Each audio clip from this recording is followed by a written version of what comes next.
दिल्ली विधानसभा चुनाव के अनाउंसमेंट में बस कुछ ही दिन बचे हैं।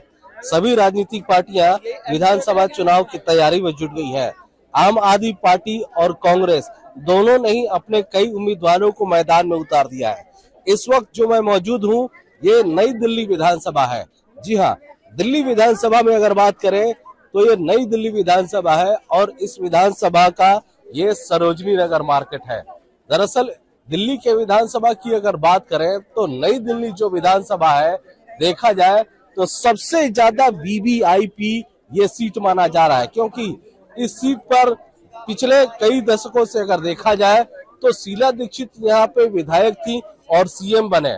अरविंद केजरीवाल ने यहाँ से चुनाव लड़ा और लगातार 2 बार से सीएम है। और अगर चुनाव की बात करें इस बार की, तो अरविंद केजरीवाल आम आदमी पार्टी से यहाँ विधायक है। कांग्रेस ने जो अपने पहली लिस्ट जारी की है उसमें संदीप दीक्षित को उम्मीदवार उतारा है। जी हाँ, कांग्रेस में दिल्ली के लिए बहुत बड़ा चेहरा है संदीप दीक्षित। अब ऐसे में यहाँ की जनता क्या सोचती है, यहाँ जो लोग रहते हैं या फिर यहाँ जो आते जाते हैं, वो इसमें क्या सोचते हैं। दरअसल इस मार्केट में एक व्यापारी वर्ग भी है जो कि विधानसभा में अहम रोल निभाता है, और इसीलिए हम इस मार्केट में आए हैं कि क्यों ना पहले इनसे भी जाना जाए कि आखिर में जो ये वीवीआईपी सीट अब हुआ है विधानसभा चुनाव का, तो इसमें अब व्यापारी वर्ग क्या सोचता है। सर, आपका नाम क्या है? मेरा नाम नितिन भाटिया है, Srinagar market general secretary. Sir, ये नई दिल्ली विधानसभा का ये क्षेत्र है ये, और माना जा रहा है कि दिल्ली का सबसे वीवीआईपी सीट है, क्योंकि यहाँ पर केजरीवाल जी विधायक हैं, संदीप दीक्षित जी को इनके यहाँ से टिकट दिया गया है। माना यह भी जा रहा है बीजेपी का बड़ा चेहरा है, जैसे परवेश वर्मा का भी बोल सकते हैं। तो आप एज ए दुकानदार यहाँ पे क्या सोचते हैं? हम ये सोचते हैं कि जो हमारे पेंडिंग काम है वो होनी चाहिए। जो आम आदमी पार्टी की जो सरकार उन्होंने काम नहीं किया, अब जो आएगा नया चेहरा आएगा, हम उसको सपोर्ट करेंगे कि कौन हमारे लायक काम कर सकेगा, कौन नहीं करेगा। और चाहे वो बीजेपी से हो चाहे कांग्रेस से हो, आम आदमी को तो हम कहीं नहीं गिन रहे कि 10 साल की सीट केजरीवाल जी की होके, श्रीनगर के एमएलए होके, उन्होंने एक बार भी यहाँ पे नहीं आए और यहाँ पे एक ईंट तक नहीं लगाई, चाहे एक लाइट लगाई हो। अपने क्षेत्र में उन्होंने खुद ध्यान तो दिया नहीं है। तो ये मुद्दे उठेंगे अब इलेक्शन के टाइम पे, ये चीजें हम भी खुद उठाएंगे, जनता भी देखेगी क्या कर रही है क्या नहीं करेगी। अगर देखा जाए, आप यहाँ पे रहते हैं और आप बोल रहे हैं केजरीवाल जी आए रहे, और अरविंद केजरीवाल कई अपने विधायकों का जो है वो सीट चेंज कर रहे हैं, मनीष सिसोदिया का भी कर दिया, तो क्या वो अपना भी कर सकते हैं जिस तरह से आप लोगों में उनके खिलाफ? हाँ जी, हो सकता है। जहाँ वोट बैंक की राजनीति होगी वो तो वहीं पे जाएंगे। जहाँ उनको लगेगा मैंने काम नहीं किया तो वो कहाँ बैठेंगे उस सीट पे, तो फिर वो भी नहीं रह सकते। वो तो उनके ऊपर डिसाइड है, वो खुद ही आम आदमी के मुखिया है, वो खुद डिसाइड करेंगे हाँ जी कौन सी सीट से लड़ूंगा कौन सी सीट से नहीं लड़ूंगा। हाँ, ये है कि हम बीजेपी के जो भी हमारे लीडर आएंगे उनका भी स्वागत है, कांग्रेस के भी आएंगे उनका भी स्वागत है, हम इनका स्वागत नहीं करेंगे। चलिए, ये जो कहा जाता है ना एंटी इनकम्बेंसी, उसकी तस्वीर अब देखने को मिल गई है, और नई दिल्ली विधानसभा में भी इस तरह की बातें लोग कर रहे हैं।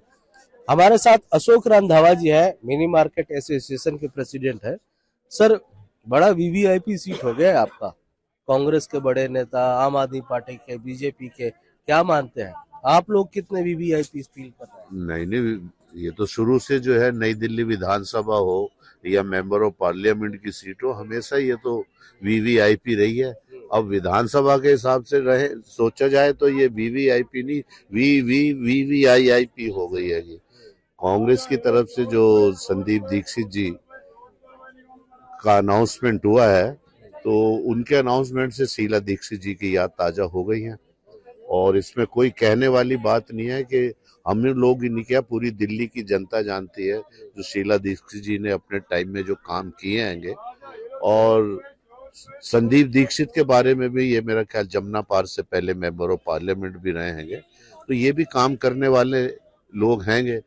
अब रही बात के केजरीवाल साहब की, जैसे हमारे साथी ने बोला कि भाई उन्होंने यहाँ पे काम नई दिल्ली में नहीं किया हैगा। अब वो मतलब बिजली फ्री या आप कह लो कि पानी फ्री, उससे कुछ जो बिल्कुल ही एक तबका है उनको तो फायदा पहुंच रहेगा, या बसें फ्री महिलाओं को फायदा पहुंच रहा है, पर जो और लोग जो है, जो मिडिल क्लास हैगा, उसके लिए क्या फायदा हुआ हैगा, ये बड़ा सोचने वाली बात हैगी।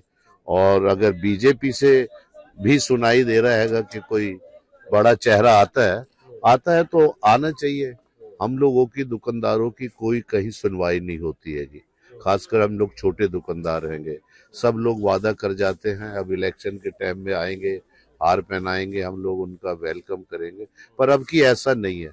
अब की हमारी जो डिमांडें हैं, जो हमारी मार्केट की प्रॉब्लम्स हैं, उनको पूरा करना पड़ेगा। जैसे अभी भी आप मीडिया में भी देख रहे हैं, पढ़ रहे हैं, यहाँ पे एनबीसीसी जो हैगी कंस्ट्रक्शन कर रही हैगी, और उन्होंने कई रास्ते जो है बंद कर दिए। इससे आम जनता को, कस्टमर्स को यहाँ आने में बहुत ज्यादा दिक्कत हो रही हैगी। मतलब पूरा का पूरा जाम जो है रिंग रोड तक लग जाता है। इधर ब्रिगेडियर होशियार सिंह मार्ग है, इधर चाणक्यपुरी है, सारा, क्योंकि 21 रास्ते में से 19 रास्ते बंद कर दिए। लोगों को यहाँ, कस्टमर्स को आने में बहुत दिक्कत हो रही हैगी। प्लस मेट्रो जो हैगा, वहाँ पे अवैध रेडी पटरी भी लग जाती हैगी, उससे भी चलने का रास्ता नहीं हैगा। कोई गाड़ी आ जाए या ऑटो आ जाए, वो फंस जाए। तो हमने कई बार देखा हैगा कि मेन रोड पे जो है एम्बुलेंस भी फंसी रहती है। इन समस्याओं का अगर समाधान कोई भी पार्टी का नेता, उसमें कांग्रेस हो, बीजेपी हो, आप वाली तो खैर क्या ही करेंगे, उनका तो एलजी साहब से और उनसे 36 का आंकड़ा हैगा, चल रहा हैगा, वो नहीं करेंगे। पर हमें उम्मीद है कि भाई संदीप, इन समस्याओं का अगर समाधान कोई भी पार्टी का नेता, उसमें कांग्रेस हो, बीजेपी हो, आप वाली तो खैर क्या ही करेंगे, उनका तो एलजी साहब से और उनसे 36 का आंकड़ा हैगा, चल रहा हैगा, वो नहीं करेंगे। पर हमें उम्मीद है कि भाई संदीप दीक्षित अपनी मदर के उससे भी है, दूसरा वो भी एक सुलझे हुए आदमी है। अगर वो यहाँ से जीतते हैं और हम लोगों को प्रॉमिस करेंगे कि भाई काम करेंगे, तो बड़ी अच्छी बात है। नहीं तो बीजेपी का कौन सा कैंडिडेट आता है ये देखा जाएगा। पर मार्केट में चर्चा ये भी है कि अब की केजरीवाल साहब जो है 2 जगह से चुनाव लड़ सकते हैं। अच्छा, ऐसा क्यों? क्योंकि चांसेस नहीं है, मुझे लग रहा है अब जैसे वही इन्होंने बड़े बड़े कई विधायकों को सीटें चेंज करी है। आप मनीष सिसोदिया जो थे, इनके साथी जो थे, उनकी भी सीट चेंज कर दी। उन्होंने तो हालांकि शिक्षा पे काम किया था, पर ऐसा कहीं ना कहीं तो डर है अगर सीट चेंज कर रहे हैं तो, क्योंकि हमारी ये नई दिल्ली विधानसभा में इतना बड़ा चेहरा आया है कि भाई अब शीला दीक्षित जी के बेटे हैं, मेंबर ऑफ पार्लियामेंट रहे हैं। अच्छा, उनको, संदीप जी को शीला दीक्षित जी के बेटे होने का फायदा मिलेगा? जो उन्होंने काम किया है उसका फायदा मिलेगा, लगता है आपको? मिलेगा, उसका मेरे हिसाब से तो मिलना चाहिए और मिलेगा भी, क्योंकि घर में अगर एक पूरे परिवार में है जो को लाइन ऑफ एक्शन काम करने का होता है, तो वो सब लोगों को मालूम होता हैगा, उसका फायदा मिलेगा। और फिर ये खुद दिल्ली के मेंबर ऑफ पार्लियामेंट रहे हैंगे, तो उस चीज का भी इन लोगों को फायदा मिलेगा। अब देखना यह है कि बीजेपी अपना कौन सा नया चेहरा खड़ा करती हैगी। तो वीवीआईपी की जगह बड़ी टफ फाइट भी होगी, क्योंकि बहुत बड़ा इलाका नहीं है नई दिल्ली विधानसभा का। तो मेरा ख्याल सबसे छोटा हैगा ये दिल्ली की विधानसभा में। तो इलेक्शन जो है और अब की विधानसभा का बहुत तबीयत से टक्कर है, बड़ा मुकाबला है। तो सर, क्या आशा है कि कौन निकाल पाएगा इस बार? ये अभी शुरुआत नहीं हुई हैगी, इसके लिए थोड़ा हमें इंतजार करना पड़ेगा। तीसरी पार्टी के लिस्ट का इंतजार कर रहा है। हाँ, फिर उसके बाद ये पता चलेगा और सारी चीजें जो इकट्ठी करके देखी जाएगी, तो तब पता चलेगा भाई कि कौन जीतता है और कौन हारता है। चलिए, तो देखिए, अभी तीसरी पार्टी के लिस्ट का इंतजार है। सर, आपके हिसाब से क्या लगता है किसकी सरकार रहनी चाहिए? सर, अभी पहले सबकी लिस्ट फाइनल हो जाए तो ही डिसाइड होगा कि कौन आता है कौन नहीं आता। हम ये चाहते हैं, चाहे ए आए, चाहे बी आए, चाहे सी आए, आम जनता, मिडिल क्लास का काम होना चाहिए। वो जो मिडिल क्लास का काम नहीं हो रहा है, बस यही बात है और कुछ नहीं। नई दिल्ली विधानसभा के इस वीवीआईटी सीट पर कुछ और दुकानदारों से बात करते हैं। सर, आप अपना नाम बता दीजिए। मेरा नाम दिनेश कुमार दीक्षित है। मैं town branding committee member NDMC से हूँ और यहाँ का दुकानदार भी हूँ। सरोज नगर में पिछले 50 साल से दुकान लगाता हूँ। अच्छा, 50 साल का आपका यहाँ का अनुभव है जी। सबसे वीवीआईपी सीट है ये विधानसभा चुनाव। बिल्कुल जी। कुछ होता है फायदा इस चीज का? इसका कोई फायदा नहीं होता। कानून केवल किताबों में ही सिमट के रह जाते हैं। 2014 में कानून बन गया, उसका भी कोई पालन नहीं हुआ। 2019 में केजरीवाल सरकार ने कानून बना दिया कि पथ विक्रेताओं के लिए बहुत ज्यादा सुविधा करेंगे, इनको स्थायी करेंगे। उन्होंने भी कुछ नहीं किया। जो कोई भी सरकार बनती है नई दिल्ली की तरफ कभी नहीं, कोई विकास की तरफ नहीं देखती। विकास तो चलो जैसे होता है वैसे होता रहता है, लेकिन यहाँ पे कोई भी अब जो भी बन जाता है वो केवल अपने विधानसभा में संभालता है, लेकिन क्षेत्रों को कभी नहीं देखता। जैसे केजरीवाल साहब आए, उन्होंने बहुत सारे वादे किए कि पथ विक्रेताओं को यहाँ पर व्यवस्थित करेंगे। 2014 में जो कानून आया है, 2019 में हमने कानून बनाया है, उसके तहत उन्होंने एक सर्वे हुआ था जो नई दिल्ली में नगर पालिका ने करवाया था, उसको भी कैंसिल करा दिया। और 2019 में उन्होंने कानून बनाया, उसके बाद आज तक उन्होंने कोई सर्वे भी नहीं होने दिया। केवल यहाँ पे राजनीति, केवल पॉलिटिक्स की राजनीति होती है। ये नहीं करते कि जनता का कुछ हित हो जाए, ऐसा कुछ नहीं करते, केवल अपनी वोट के लिए। वो 2018 में सर्वे हुआ था, 19 में उन्होंने कैंसिल क्यों कराया? कि उनका उसमें सम्मान नहीं हो रहा था, उसमें प्रधानमंत्री जी का सम्मान हो रहा था, इसीलिए उन्होंने कम करा दिया। लेकिन चलो ठीक है, मैंने ये भी मान लिया, लेकिन आप भी तो कुछ काम करो। वो भी जब बन जाते हैं यहाँ पर तो उसके बाद इस क्षेत्र में कभी नहीं देखने आते। उन्हें विधानसभा से फुर्सत नहीं मिलती, यहाँ पे आके करेंगे भी क्या? चलिए, ये गुस्सा है जो यहाँ के लोगों के अंदर में, क्योंकि जाहिर है इस विधानसभा ने शीला दीक्षित को भी सीएम बनाया और अरविंद केजरीवाल को भी बनाया। सर, चुनाव आने वाले हैं, तीनों ही मुख्य पार्टियां हैं, इसको उम्मीदवार, इसके लोग आपके पास आएंगे, उस समय आप लोगों का क्या रिएक्शन होगा? जब भाई कोई भी आता है तो मैं यही उनसे कहता हूं कि भाई आप समाज के लिए करते कुछ नहीं है, केवल कोरे वादे के अलावा कुछ नहीं करते, किताबों में सिमट के रह जाता है। देखो मेरी दुकान ये है, मैं आपको दिखाता हूं कि मैं पिछले 50 साल से यहाँ पर दुकान कर रहा हूँ, दुकान नंबर 58 के सामने, लेकिन मेरी दयनीय स्थिति अभी तक आज तक भी बनी हुई है। अभी तक न्याय नहीं मिला। लगातार 2007 में इन्होंने आवेदन भी कराया नगर पालिका ने, 2014 में एक्ट भी बन गया, 2018 में सर्वे भी हो गया, 2019 में दिल्ली सरकार ने भी बना दिया, लेकिन लाभ कुछ नहीं हो रहा। न नई दिल्ली नगर पालिका कुछ करती, न दिल्ली सरकार कुछ करती, सब ऐसे किताबों में सिमट के रह जाता है। अब करेंगे, अब करेंगे, अब करेंगे। अब पिछली बार इन्होंने कहा कि चलो भी अब एक इलेक्ट्रॉनिक सर्वे करेंगे। इलेक्ट्रॉनिक सर्वे के लिए इन्होंने मीटिंग की, 30 मीटिंग हो चुकी है, जिसमें मैं लगातार गुहार लगाता हूं कि इन पथ विक्रेताओं जो गरीब आजीविका बैठ कर चला रहे हैं, इन सबके लिए कुछ न्याय का काम करो, कुछ न्याय काम करो। लेकिन जो अधिकारी है वो सुनते इधर है, इधर से निकाल देती, कोई काम करके राजी नहीं होता।